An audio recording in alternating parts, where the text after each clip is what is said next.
Hello, today we'll be unboxing the S1 from SliceWorx 3D.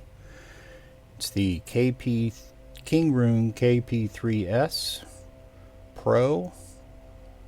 That is the SliceWorx edition. Has linear rails on all three axes.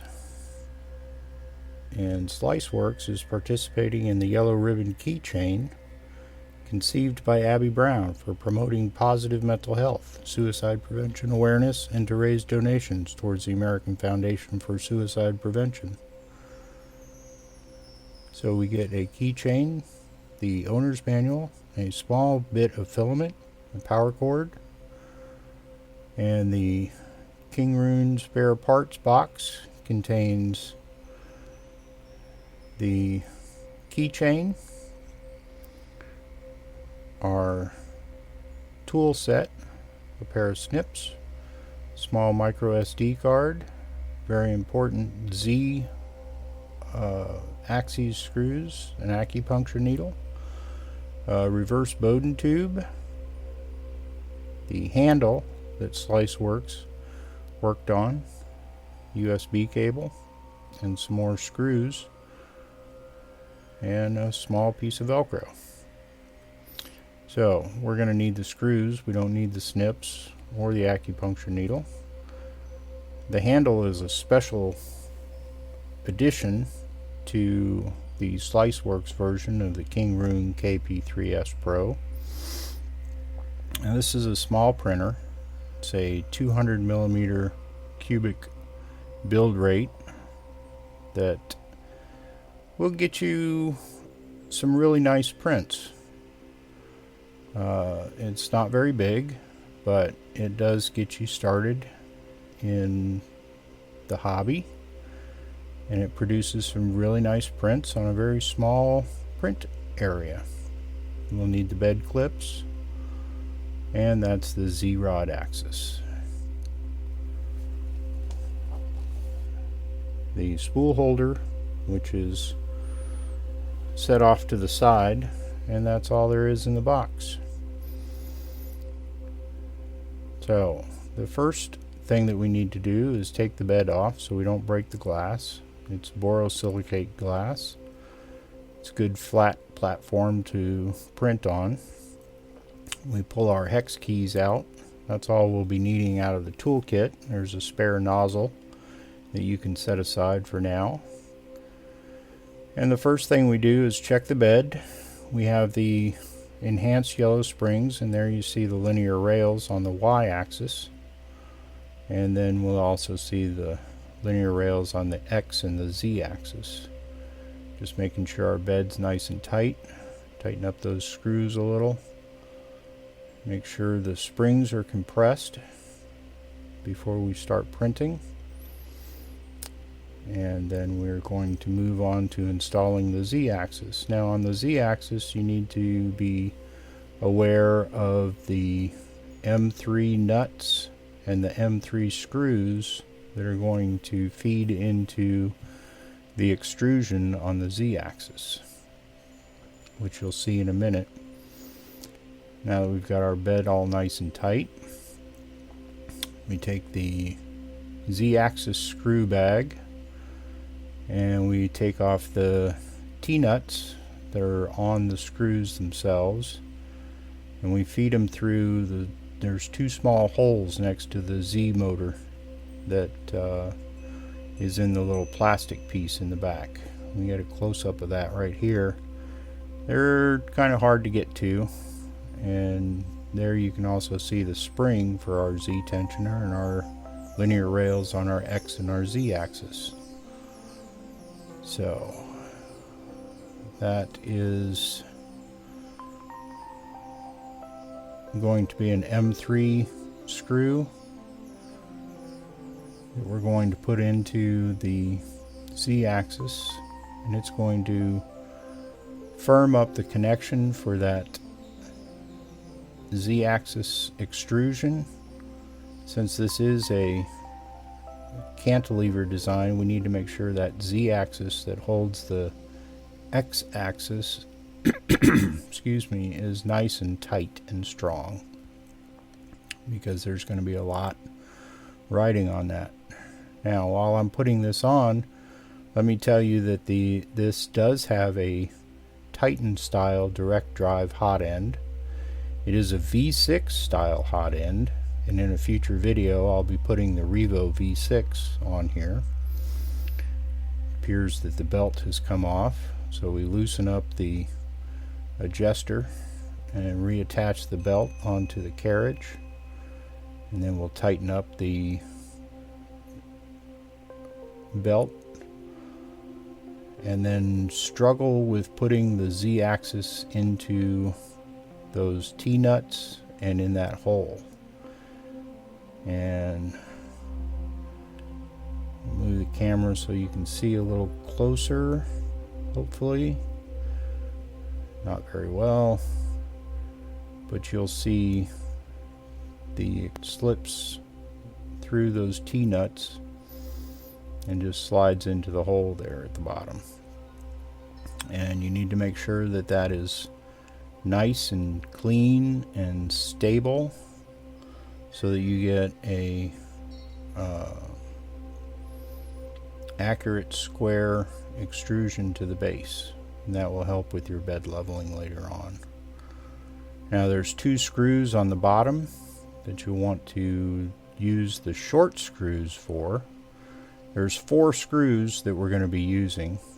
There's 2 long ones and 2 short ones, and I believe those are M4s that are going into the bottom of the case that screw into the bottom of the extrusion. Now, I had some difficulty with this because there was a little piece of foam rubber that had gotten down into the case, so just check that. You'll see that here in a second. Like I said, this case is really small. It's very easy to work with. It's a nice printer for a beginner. So you just run those screws in, tighten those up, and then we can put the 2 screws, the 2 longer screws that go in the back into, you'll see the little piece of foam that I'm having some difficulty with here. And I had to take the Z-axis extrusion back out. Yep, there it is. Now we just put that back in there. Went in a lot easier. You'll also notice that there's a filament runout sensor right behind that QR code. Makes it nice for running prints all the way to the end of the roll, so you don't have to worry about the filament running out and your print going bad. It'll stop and allow you to load new filament so that your print can continue. So, like I said, we put the 2 small screws in here and then tighten those down. Now, I left these a little loose so that I would tighten them up when I got all of them in, but you can go ahead and tighten these down if you'd like, so you don't have to turn it over again. The finish and cut and accuracy on all of these parts is actually pretty good. So now we're going to put the longer screws in the back now, using that M4 hex wrench to get those in there. And it just takes a little bit of finagling to get those screws in place. You might have to jiggle the Z-axis a little, make sure they get all in there. And then those are the only screws that need to go in. We've got 4 screws that put the Z-axis on, the 2 screws that hold the extrusion in the front with the T-nuts, so 6 screws, and then the lead screw. You see here I'm tightening up. Don't use the ball end, use the shorter end when you're torquing these down. They don't have to be He-Man tight, but they need to be a little tight. So then we'll take the Z-axis screw, and there's a little piece of tape at the top that we need to take out. I'll take that off, get my elbow out of the way, and then we also need to tighten up. There's 2 screws that hold the brass piece onto the where the Z-axis. Those 2 screws there need to be tightened up, and I believe that's an M3 hex key that we're using on that. All the hex keys are already contained within the package, so you don't need to use any other tools outside of what they send you. And we just slide the Z-rod in, the lead screw down through that hole in the top. There's a bearing at the top that I didn't get a good picture of that allows you to, that centers that lead screw so that it's not flopping around. Then we just run the Z screw down. It should go fairly easily down through the screws and into the Z motor, into the coupler. There's 2 grub screws that hold the Z rod in.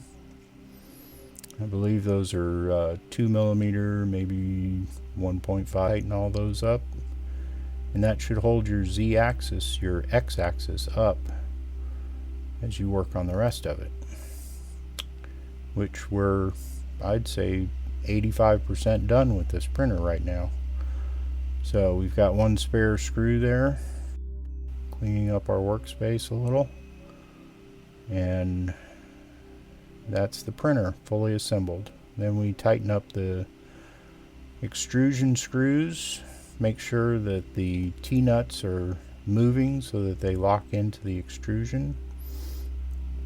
It's a little difficult to do considering the placement of those 2 screws. It's kind of hard to figure out where the bed needs to go. But once we get those 2 screws tightened up, then we're done.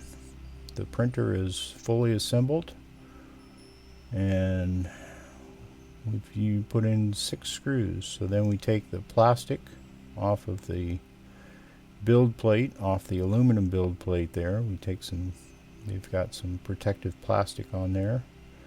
Takes a little bit. I don't have any fingernails, so it's difficult. And then my plastic tore.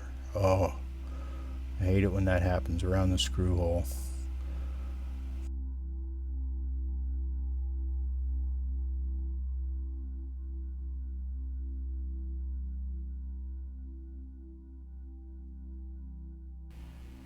We take the protective sheet off the glass, add that onto the plate with some bed clips, 1 on each side. I like to put them in the middle.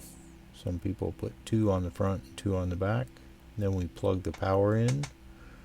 We need to check the power supply to make sure that it's switched over to 115, which this one is. We'll plug the power supply in, and the power switch is right next door to it. And then we can see the touch screen. We'll get that powered up here in a second.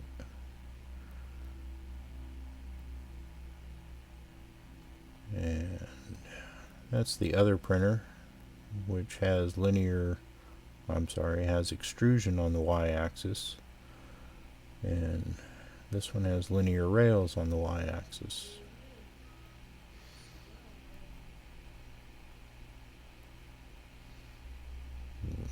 Linear rails, and now let's start the printer.